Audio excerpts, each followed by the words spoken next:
মাননীয় স্পিকার, আমাদের মন্ত্রী মহোদয় অত্যন্ত সেনসিটিভ হয়ে গেলেন। উনি লক্ষ্য করলেন না যে আমি সংসদে সবার মধ্যে সীমাবদ্ধ না থেকে কথাটি উত্থাপন করিনি। এটা কিন্তু আমি আমার বক্তব্য দেওয়ার সময় বলি নাই। মাননীয় স্পিকার, আমাদের মাননীয় মন্ত্রী বললেন রোগীকে ভয়ে দেখাতে হয় না, সাহস দিতে হয়। আমি তো জানতাম আমি ৩০০ জন সংসদ সদস্যের সামনে কথা বলছি, ৩০০ জন হামের রোগীর সামনে তো মাননীয় স্পিকার আমি কথা বলছি না। আর সংসদে আমি যদি স্বাস্থ্যের প্রশ্নে বলতে না পারি কথা, সংসদ সদস্যরা যদি ভীত সন্ত্রস্ত হয়ে রোগাক্রান্ত হয়ে যান, তাহলে আর এই সংসদ চালাবো কেমন করে মাননীয় স্পিকার? আমি জুনিয়র সদস্য, আমার বুঝে আসে না।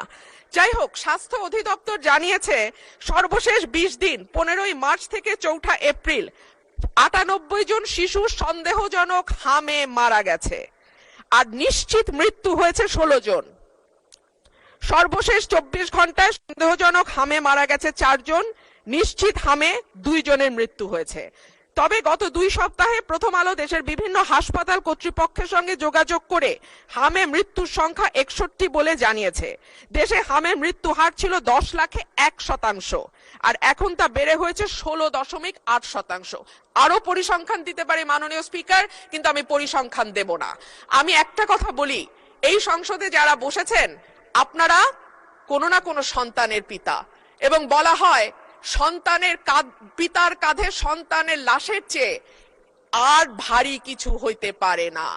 এই যে আমরা যে পরিসংখ্যানগুলো দিচ্ছি মাননীয় স্পিকার, এই শিশুগুলো কোনো না কোনো পিতার কাঁধে কবরে গেছে।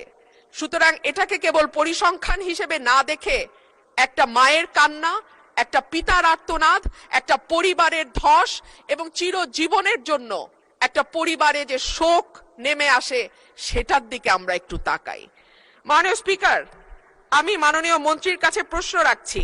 প্রথম আলোর খবর জানাচ্ছে শুধু হাম নয়, 10 রোগের টিকার সংকট দেখা দিয়েছে দেশে।